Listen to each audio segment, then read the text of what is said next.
ሰላም እንደምን ከረማችሁ ውድ የቻናሌ ቤተሰቦች፣ እንኳን ወደ ቻናሌ በሰላም መጣችሁ።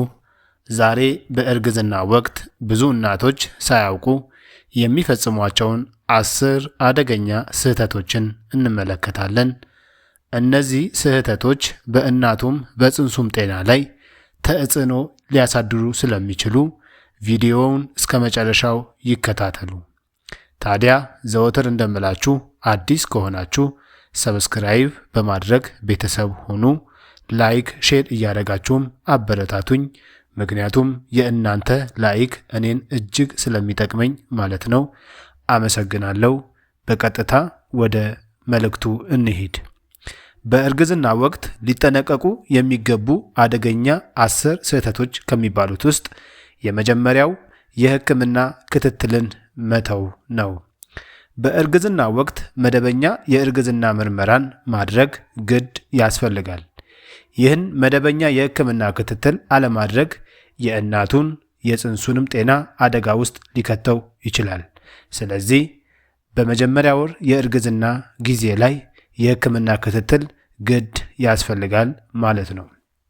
በሁለተኛ ደረጃ የምናገኘው በእርግዝና ወቅት ሊጠነቀቁለት የሚገቡ አደገኛ ስህተቶች የሚባለው መድኃኒትን ያለ ሐኪም ምክር መውሰድ ነው። በእርግዝና ወቅት ያለ ሐኪም ምክር መድኃኒት መውሰድ የጽንስ እድገት ላይ እጅግ አደጋ ሊያመጣ ይችላል። የእናት ጤናንም ይጎዳል።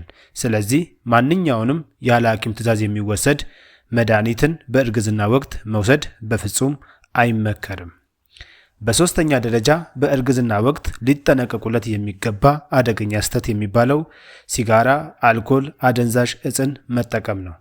ይህ ጽንስን እድገቱን በቀጥታ ያበላሻል፣ የቅድመ ወሊድ አደጋ ያመጣል፣ ለከፍተኛ የእናት ጤና ችግርና የሕፃኑን የአእምሮ ችግር ሊፈጥር ይችላል።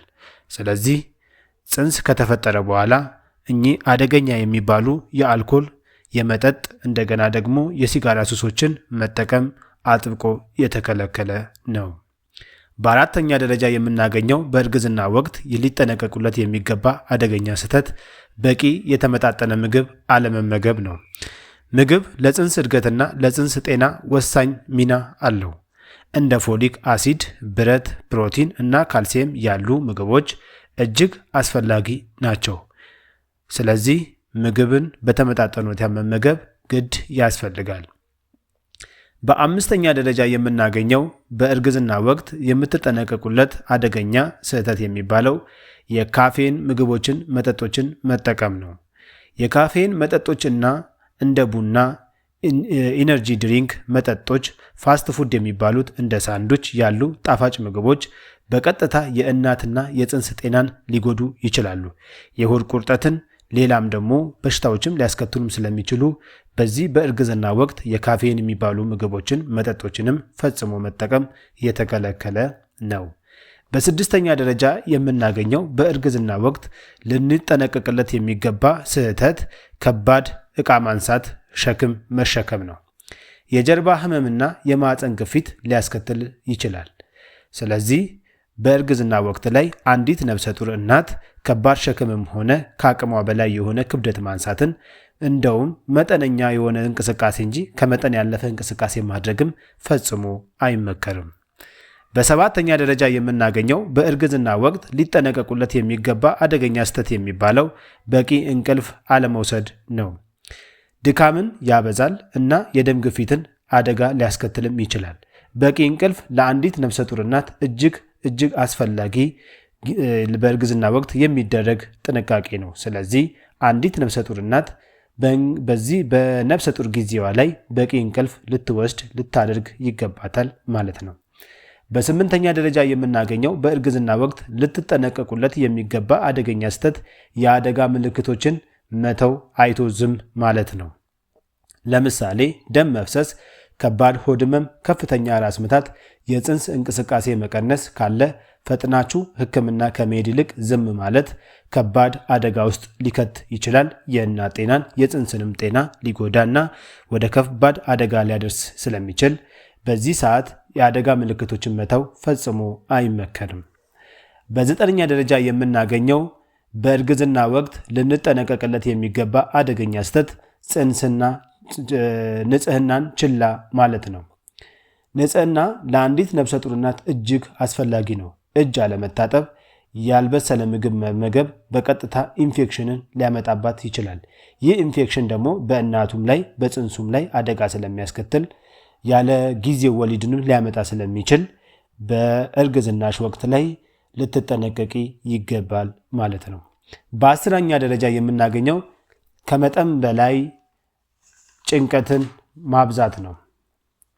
ረጅም ጊዜ የሚቆይ ጭንቀት በእናትና በጽንስ ጤና ላይ ተጽዕኖ ያሳድራል።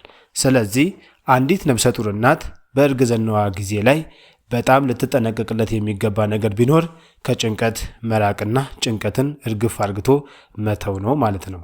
በአጠቃላይ በዚህ ቪዲዮ ውስጥ እንድናስተውል የፈለግኩት በእርግዝና ወቅት ሊወገዱ የሚገቡ እነኚህ ያየናቸው 10 አደገኛ ስህተቶች ችላ የማይባሉ እና በጽንስና በእናት ጤና ላይ ከባድ ተጽዕኖ እንደሚፈጥሩ ነው።